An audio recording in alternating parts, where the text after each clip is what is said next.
Vamos lá, nosso estudo de hoje está num versículo que está na primeira carta a Timóteo, escrito por Paulo, é o capítulo 6, versículo 8. Tendo, porém, sustento e com que nos cobrirmos, estejamos com isso contentes. E vamos ver agora o pensamento de Emmanuel, já está aí o texto, né? Está na lição 9 do livro Fonte Viva, que tem como título Estejamos Contentes. Emmanuel fala assim: o monopolizador do trigo não poderá abastecer-se à mesa senão de algumas fatias de pão para saciar as exigências da sua fome. O proprietário da fábrica de tecidos não despenderá senão alguns metros de pano para a confecção de um costume destinado ao uso próprio. Ninguém deve alimentar-se ou vestir-se pelos padrões da gula e da vaidade, mas sim de conformidade com os princípios que regem a vida em seus fundamentos naturais. Por que esperas o banquete a fim de ofereceres algumas migalhas ao companheiro que passa faminto? Por que reclamas um tesouro de moeda na retaguarda para seres útil ou necessitado? A caridade não depende da bolsa, é fonte nascida no coração. É sempre respeitável o desejo de algo possuir, no mealheiro para socorro do próximo ou de si mesmo nos dias da borrasca e insegurança. Entretanto, é deplorável a subordinação da prática do bem ao cofre recheado. Descerra antes de tudo as portas da tua alma e deixa que o teu sentimento fulgure para todos, à maneira de um astro, cujos raios iluminem, balsamizem, alimentem e aqueçam. A chuva derramando-se em gotas fertiliza o solo, sustenta bilhões de vidas. Dividamos o pouco e a insignificância da boa vontade, amparada pelo amor, se converterá com o tempo em prosperidade comum. Algumas sementes atendidas com carinho no curso de anos podem dominar glebas imensas. Estejamos alegres e auxiliemos a todos os que nos partilhem a marcha, porque, segundo a sábia palavra do apóstolo, se possuímos a graça de contar com o pão e com o agasalho para cada dia, cabe-nos a obrigação de servir, de viver e servir em paz e contentamento. Gente, olha só, a maneira como ele conduz o nosso pensamento. Primeiro ele vem chamar a atenção nossa, que normalmente aquela pessoa que é o cultivador de trigo, tem terras e terras, falou, para a alimentação própria dele, ele vai precisar só de apenas uns pedaços de pão na mesa. E o proprietário também, de uma grande fábrica, ele também vai para usar, para uso próprio, ele vai precisar de apenas uns pedaços de tecido. E é assim com todo mundo. Né? A gente não precisa ter um guarda-roupa super cheio, a gente não precisa ter uma despensa super farta, até porque as próprias leis da administração geral aí vai mostrando para a gente, né? Despensa cheia, se não for utilizado no tempo certo, daqui a pouco estraga o alimento. Ou então a gente vai ter a invasão das pragas, aí o ratinho gosta muito de fazer isso. Né? Sente o cheiro ali de alguma coisa que já está passando do tempo, vai lá e faz o ataque dele. E ele vem chamar a nossa atenção aqui, né? Às vezes a pessoa se prende à necessidade de ter recursos em sobra para poder começar a fazer um determinado trabalho. Né? E quando a gente, principalmente a gente que ainda mora aqui no Brasil, e aqui no Brasil a gente percebe que é muito ainda, muito sofrimento, é muita gente passando fome, seja você esteja na grande cidade ou seja você esteja no interior. A gente tem estados aqui no Brasil, por exemplo, o estado de Tocantins, é um estado que a miséria é muito grande, em alguns estados do Nordeste também. A gente não precisa ir muito lá para cima, não. A gente aqui no Rio de Janeiro mesmo, a gente encontra nas comunidades muita gente passando muita dificuldade, e até nas grandes cidades mesmo, nas metrópoles.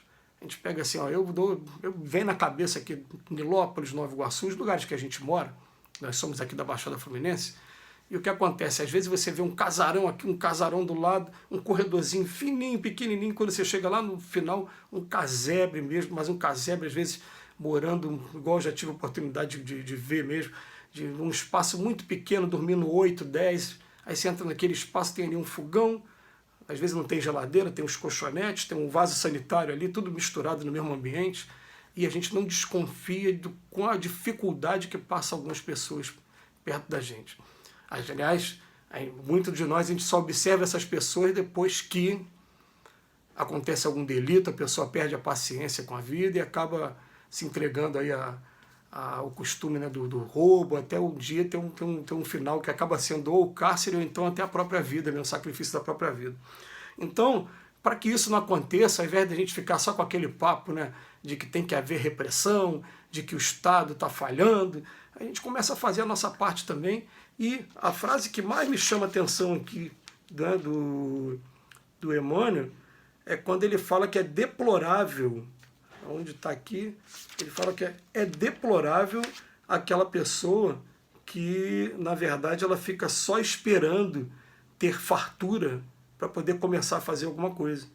Ele fala que dividamos o pouco, a insignificância da boa vontade, né, amparada pelo amor, se converterá com o tempo em prosperidade comum. Aliás, é uma sensação tão boa quando você começa a descobrir que você não precisa de muito para estar fazendo a diferença, não. É porque ninguém vai resolver os problemas do mundo todo de uma hora para outra, mas você elege ali o seu campo de ação e, como já foi até dito em outras oportunidades, né, acendeu a luz, luz se leva adiante. Sabe que pode contar com a gente e a gente sabe que também a vida dá voltas e voltas e daqui a pouco, fatalmente, a gente vai estar precisando também e quem chega para estender a mão nesses momentos acabam sendo essas pessoas que a gente menos espera mesmo.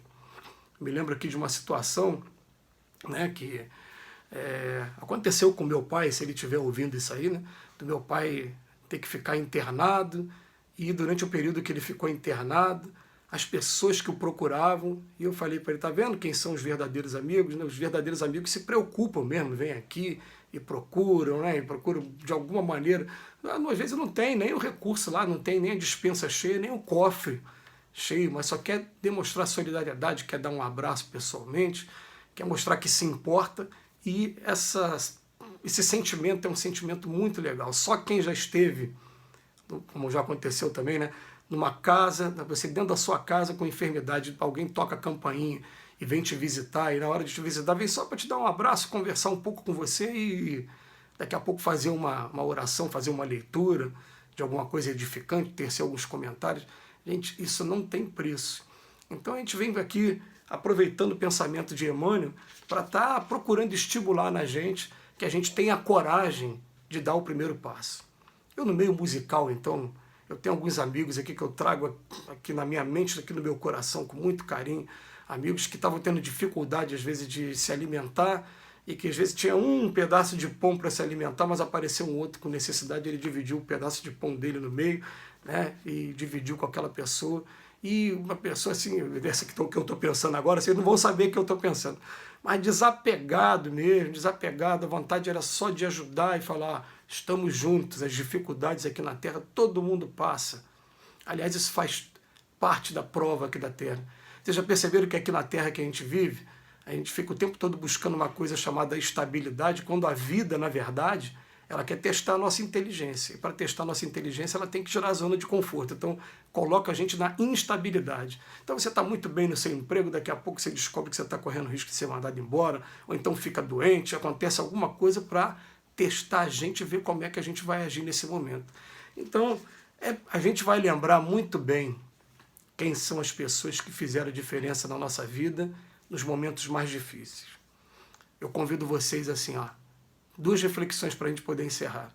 Quem são aquelas pessoas que se o telefone tocar 3, 4 horas da manhã, você pode estar no lugar que for, e a pessoa que está ligando, você vai atender, fala, o que está acontecendo? Está precisando de mim? E você vai realmente se levantar da cama e vai lá atender aquela pessoa.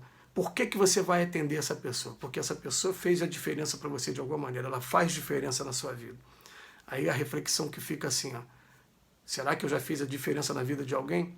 Será que eu faço parte do rol das pessoas, da lista de alguém, que se eu precisar ligar 3, 4 horas da manhã, ou uma situação qualquer de emergência, essa pessoa vai levantar correndo para nos ajudar? Isso é o que faz aqui, ó, fora da caridade não há salvação. Esse jargão que a gente usa. Porque o que acontece? Quem é amigo de verdade. É amigo em qualquer lugar. Quando chegar lá do outro lado da vida, vai continuar sendo amigo. Nós vamos olhar uns para os outros, falar assim, ó, você foi aquela pessoa que me ajudou naquele momento. E fui ajudado também. Isso vai criar essa solidariedade que vai fazer com que a gente supere as nossas provas, as nossas deficiências e aprenda a nos tolerar também nesse caminho. Que Jesus nos abençoe e que assim seja.